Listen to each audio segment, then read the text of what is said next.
one and only girl Dimpo Bay, the one who came back like she never left. Bafethu le hearing us podcast show. Sha, angihamba ngiyiwani ngihamba nobani ngihamba no Yolanda oluzwakali. Uthi nimsesho nangi sekafuna ukuzenza ghost lady asazi ukuthi sifihlelani ngoba sazi ukuthi umnyama nje. Ngobo. Manje makathi uyasifihla asazi ukuthi usifihlela bobani ngoba akabonakali already. Manje oluncela uzintroduce ukuthi oluwa kuphi uphuma phi udume ngani futhi udumile because mina bangazi ukuthi ngu20 Bay nidume ngani ngidume ngama podcast nawo if udumile sitshela ukuthi udume ngani mina ngintwana yakuphi phakathi emkonti etsatsa mosibe setswankala gato again Sanibonani guys, elamigama uYolanda aka Olu. Mina guys angidumanga next dingutane cawe cha. Dane cawe cha. Hayi dane cawe cha. Siyanazi la eSouth. Oh, abangamaziyo ke na uYolanda guys. Futhi ngithanda ukubonga isupport yenu kakhulu ukuthi nisupportile throughout this whole situation. Besibhekane nayo futhi nama subscribers sabona ukuthi ayakhula guys ngicela sisitsheleni izandla we are on 185 subscribers sebenzile team yeah I refihlile kamsebenzi guys and guys don't stop subscribing, continue sharing, liking. You need us and we need you. So guys all usiphathele namhlanje sisweth konje obvious unale question angibuze yona izolo ebusuku ku WhatsApp angithwala sifuna ama screenshot after la ama voice note asawafuna sifuna ukulalela asifuna ko allergy yangibuza athi okay ntwana if unomuntu nijolile woma ear and then athi ngithatha break manseni ku break rafika umunye umfana akushela wamcoma and then ukushita lento leyo na yo izima kene udlula abantu bakwanzi so but if what's the use of a break if any break up I show maxi cheating. It's not cheating. I need to you break. You can't break. You break esikolweni. Awuye endlini ke break esikolweni. Awuye endlini ngoba break. Udlalela khona in school premises. So we are cheater ntwana yami. So you are cheating, girl. Mntana kaThixo. But mina on my side I don't consider it as cheating. Because uthi break. So if ever is a break and bonana and it's in panic space and during that space melo uyazi ukuthi why ucela ispace ubana cela ispace before okay he's the one like so why umelani how why the way why if yena uthi break kanti sekayoshada asazi ngeke abafana ba confirm ke sisakhuluma ngento yabafana sizibekune incident la eyenzekile la emphakathini mina naqhubeka naye esingcwabeni saka so guys sihambile saye Rustenburg vele sayomfihla material sambeka kahle even though impilo zathi bezibhlungu ngoba ushiye ngendlela besingalindelanga ukuthi angasishiya ngayo emhlabeni yabo so guys even bekubhlungu vele nje but I'm glad the guy is behind bars so I wish nje angeke bayi-exploit le case sizithole singatholanga justice so umndeni umntwana wakhe like kubhlungu shem but yena simbekile and guys kakhulu ngithanda ukubonga isupport yenu the way ni supporting ngakhona emphakathini from candle light like from organizing transport for us to ukuthi sihambe siyobona siyombeka material endlini yakhe yokugcina guys thank you for your support. Justice will be served and if ever nawe ulapho you are facing that you are in a toxic relationship or umuntu wakho uyakushaya or uyabona ukuthi like lento ayinisebenzeli guys please leave because angeke sibe nama case amaningi ngenxa yento yenzakale once in a lifetime umuntu like niyachidelana why ningalahlani like why ningalahlani nize nigcina senibekane izandla seniyabulalana gender based violence uyaboshwa impilo yakho iyaphela uqede yomunye umntwana nayo yakho iyaphela ngoba once you are behind bars there's nothing you can do with your life. But guys, leave that toxic relationship. Miyeke uma siyazi ukuthi inhliziyo ayiphakela mara if iphakelwa ngenduku leave. uma angithi nazi nina animameli like sometimes abogele like yazi na like njengomngane wakho wasathali like uyamkhuza ngithi uyamkhuza ukuthi like lo mfana lo sayamazi uyashayana mara umngane wakho yenzeni uyile lapha ya bajola and then yabona manje se relationship yabo i-toxic sekungenelela amahata wonke umphakathi like ama police forum ayikasi bayase bayabacava nale couple ngoba ihlezile ereportana mara nimkhuzile ekucaleni nabo so nabo gele like kumele nithi kumamela inkanini kwamele nisayidi. But if ever like u relationship bese seniphakelana ngenduku anisaphekelani ngothando leave. Angazi nifuna ukubona like isidumbu into enkulu angeke like kuze kuphume isidumbu ngenxa yokuthi wena bongafuni ukuyeka usibanibani ngoba usibanibani uyamthanda. So like ibhlungu kaningi abantu la ngaphandle baningi. What if asi soulmate yakho lo muntu loyo? Angithi usukungazi isoulmate yakho ngeke kushaye. Yes. And lento yokuthi okay so today ekseni we were having a conversation nama bekunamajita vele ejaradini ngithi kuyagcwala ngasicoba abantu abayazi kuyagcwala lapha so kuhlezi kugcwele. So namhlanje kuseni we are having a conversation and some other guy kubakhona like us futhi uhlala ikasi la kaseshe I wonder why athi into eqinisa i-relationship ukulwa so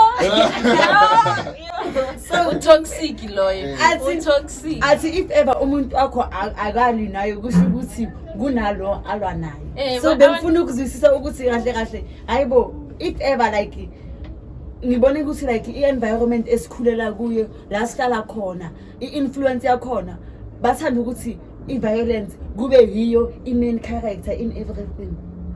So uyabona ukuthi umuntu ukuze akubone ukuthi akuthanda kumele akushaye or kumele nihlezi nilwa.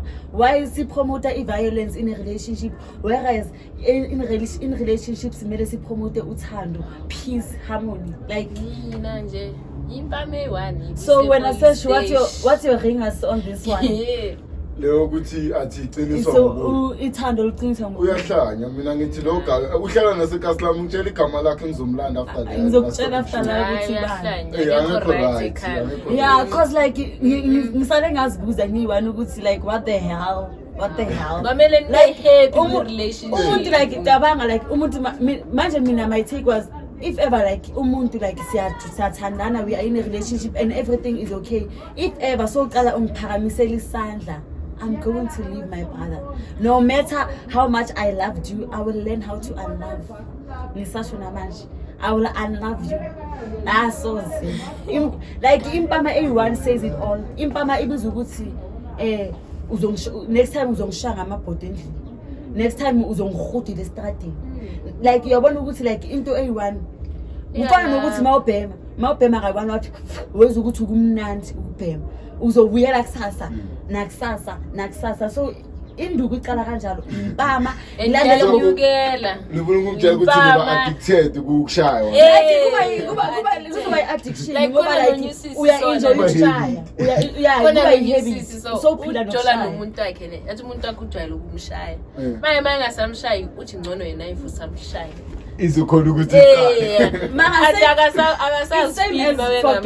angeke upromote ukuthi like umuntu wakho like mawucabana nomuntu wakho let's say something happened in a relationship or usibanibani okay uolo ithi ngenze example uolo nosesh bayajola mabajola usesh uolo uhlangana nami ngihamba nosesh mele ukuthi wena uyohamba uyoshaya usesh ngempama ngoba bekahamba nenye intombazana nawe upromote in gender based violence. I-gender based violence is not about ukuthi umfana intombazana yekelana ukushayana nawe nimantombazana yekelana ukushayana.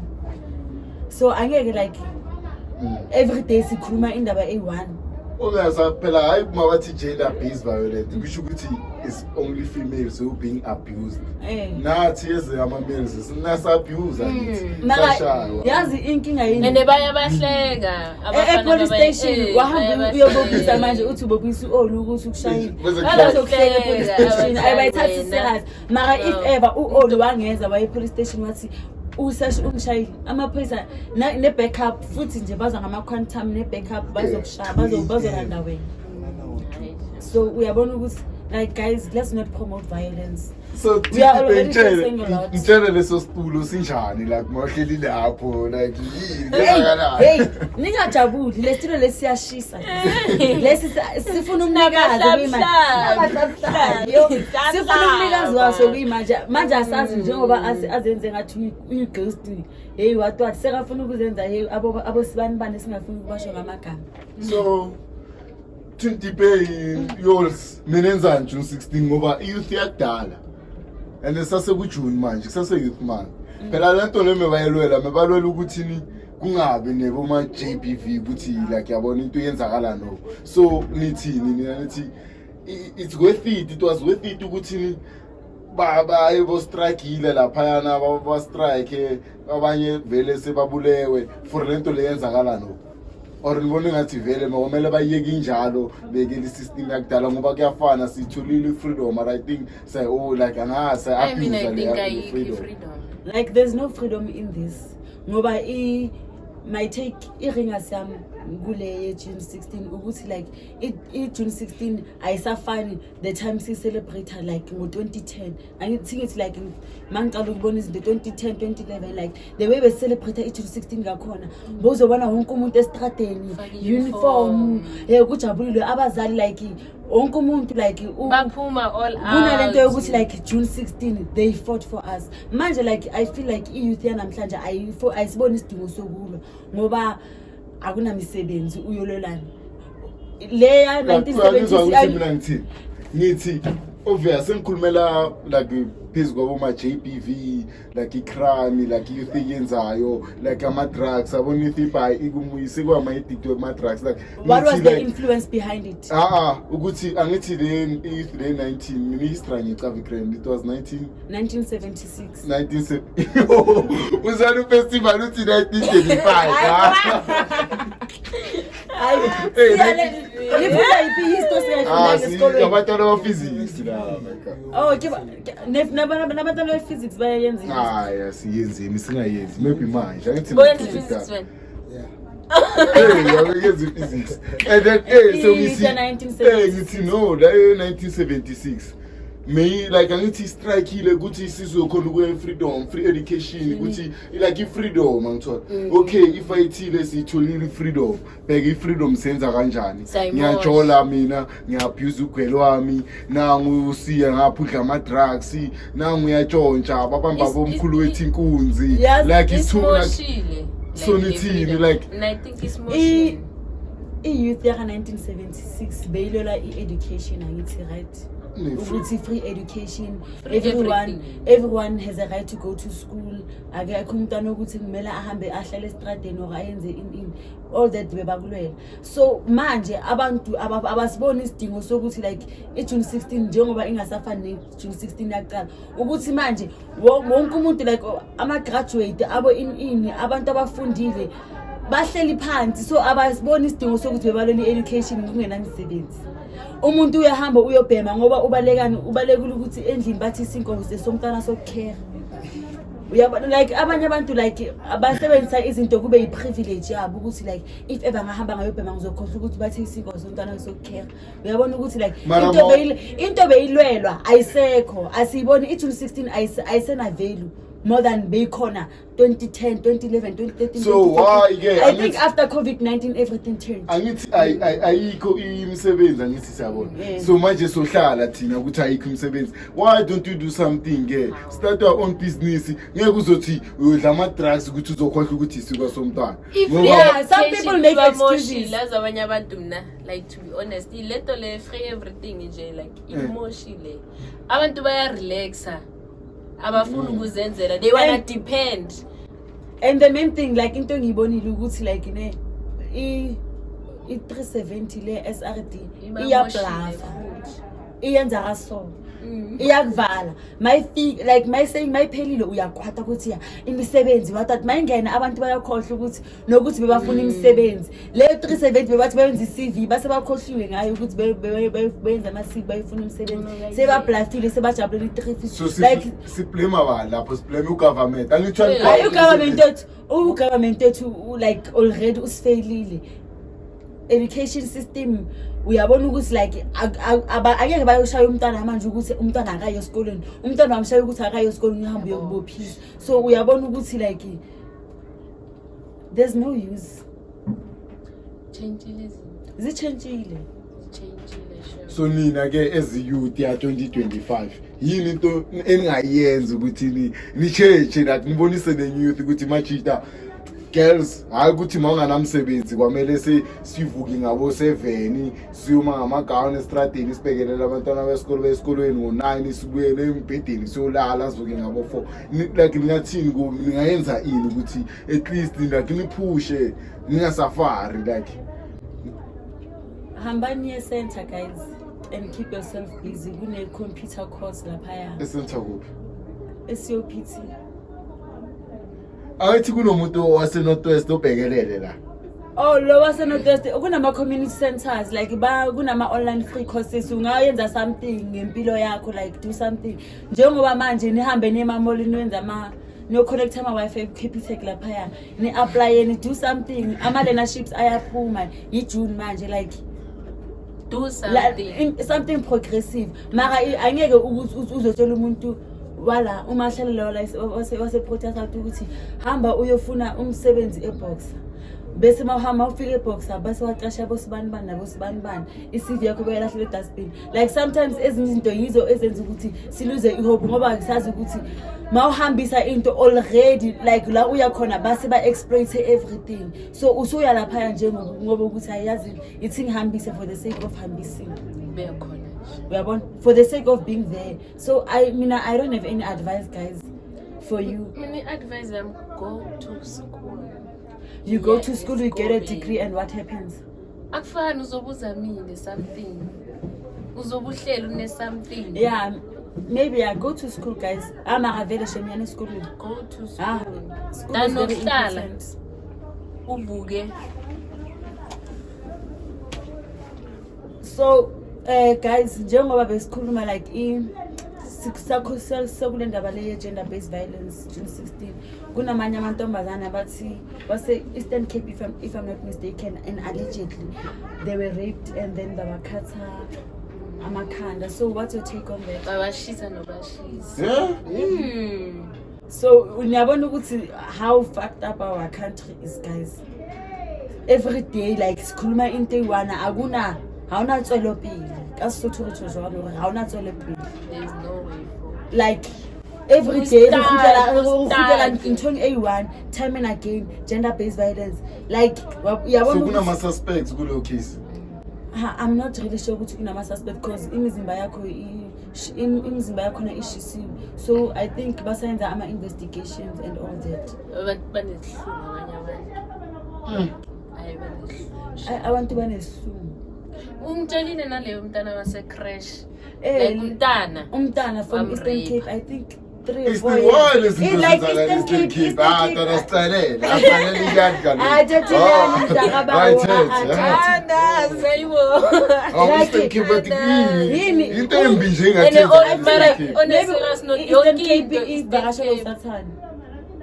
Ivakashelo usathana uyadlala laphaya because there's no way ukuthi kungenzakala izinto eziningi kanje in one place like bekuyicase kaCweke Eastern Cape Crutch Eastern Cape 2 heads down Eastern Cape yabona ukuthi like it's recurring lento le iyaziphinda Eastern Cape idinga umthandazo serious hayi shame Eastern Cape idinga umthandazo serious angeke cabanga nje like maka like ngifuna ukuyizwa kini ke madoda njengoba nikanje like how ukuthi like ubona umntwana like